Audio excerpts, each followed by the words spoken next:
কিছু কিছু লোকের যে আমাকে নিয়ে এত মাথা ব্যথা, সত্যি আমি যদি কালকে শুভ বিজয়ের পোস্টটা না করতাম তাহলে জানতেই পারতাম না। এই ট্রোলটা কিন্তু এই বছর না, এটা প্রতি বছরই হয়।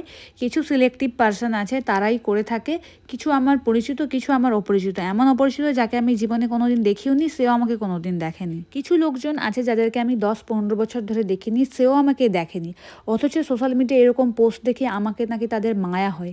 কি বলা যায় বলো তো এদেরকে? এদের আবার এক অন্যরকম ইচ্ছে আছে, মানে তুমি জিন্স টপ পরতে পারো বাট তুমি ক্রপ টপ পরতে পারো না, তুমি শাড়িতে ব্লাউজ পরতে পারো, তাতে পেট দেখা গেলে কোনো অসুবিধা নেই, বাট লেহেঙ্গা পরে পেট দেখানো যাবে। এর রিজন হচ্ছে যে তারা নিজে বাড়িতে শাড়ি পরে বা অন্য জিন্স টপ পরে, বাট অন্য কোনো ড্রেস পরার তাদের অ্যালাউ নেই বাড়ি থেকে, তারা চেয়েও পড়তে পারছে না, খুব ফ্রাস্ট্রেটেড জীবনে কিছু করে উঠতে পারে জীবন থেকে একদম এরা আনহ্যাপি পারসন, তারা এই ধরনের ফ্রাস্ট্রেটেড কমেন্টগুলো কিন্তু করে থাকে। না আমি মানে বুঝি তোমাদের ফ্রাস্ট্রেশনগুলো, আমি বুঝতে পারি, মানে হাতে ফোন আছে, সোশ্যাল মিডিয়া আছে, ফোনে রিচার্জ করা আছে, ভেল্লে বসে আছো, কি করবে, ট্রোল তো করবে না মানুষ। এরপর আছে কিছু গুণী মানুষজন যারা ধর্মের একটা দোহাই দিয়ে বলবে যে তুমি আল্লাহকে ভয় করো না, তুমি করো আল্লাহকে ভয়?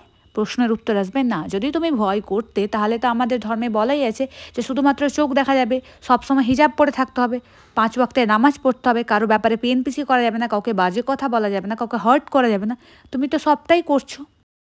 কখনো না কাউকে ছোট করে বড় হওয়া যায় না। তুমি ভাবছো সোশ্যাল মিডিয়ায় এসে এরকম ফ্রাস্ট্রেটেড, তোমরা যে ভাবছো কমেন্ট করে আমিও ফ্রাস্ট্রেটেড হয়ে তোমাদেরকে রিপ্লাই দেবো, একদমই না, সেটা একদম আশাই করো না আমার কাছ থেকে।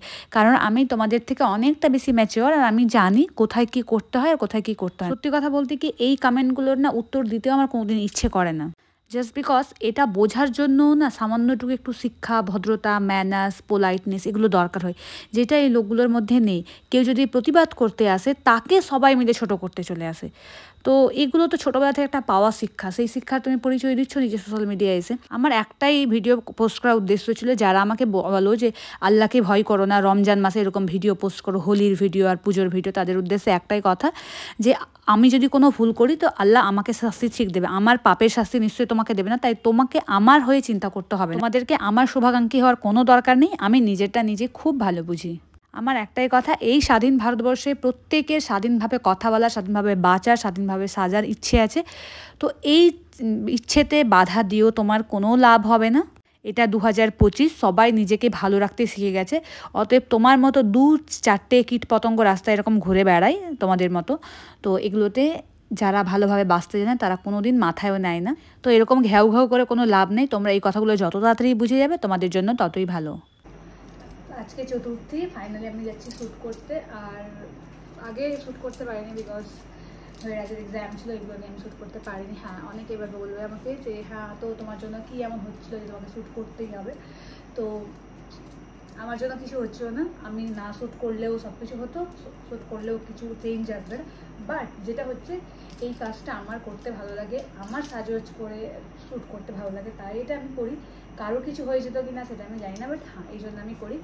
এবার এখানে কথা হচ্ছে যে অনেকে এখন আমাকে ফেসবুকে প্রচুর কমেন্ট জ্ঞান দিতে চলে আসবে এটা পোস্ট করার পরে ভিডিওটাই, যে তুমি মুসলিম হয়ে ভিডিও শ্যুট করছো, এই করছো, পুজোর শ্যুট, বেশি বাড়াবাড়ি, এই সেই, আল্লাহকে ভয় পাও না, প্রচুর জ্ঞান দিবে। তো তোমাদের জন্য কমেন্ট বক্সটা একদম ওপেন আছে, তোমরা তোমাদের ভ্যালুয়েবল কমেন্টগুলো রেখে যাও, আমার তাতে কিচ্ছু যায় আসে না সত্যি কথা বলতে, আর আমি তোমাদের জ্ঞান জীবনেও নেবে না। সো তোমাদের সবার উদ্দেশ্যে, মাঝে মধ্যে পুরোটাতে আলতা লেগে গেছে তো হবে, আর অনেক দিন পর আমি এরকম সাজগোজ করলাম, মাঝখানে মোটামুটি 6 to 8 months আমি সাজগোজ করিনি, just because exam and all that, family, এগুলো নিয়ে আমি করতে পারছিলাম না, বাট আজকে করে খুব ভালো লাগছে।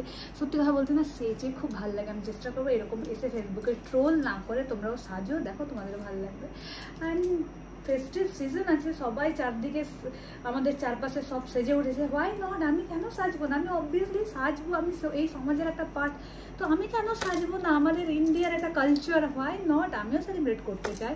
তো দেখেন আমি ফার্স্টে একটা লিপস্টিক দেবো, এটা বসানো, দেন এর উপরে আমি সিঁদুর অ্যাপ্লাই করবো। দেখা লাভ ওয়ারিং সিঁদুর, আমি জানি এটাতে আমি প্রচুর ট্রোল হবো, বাট কিছু করে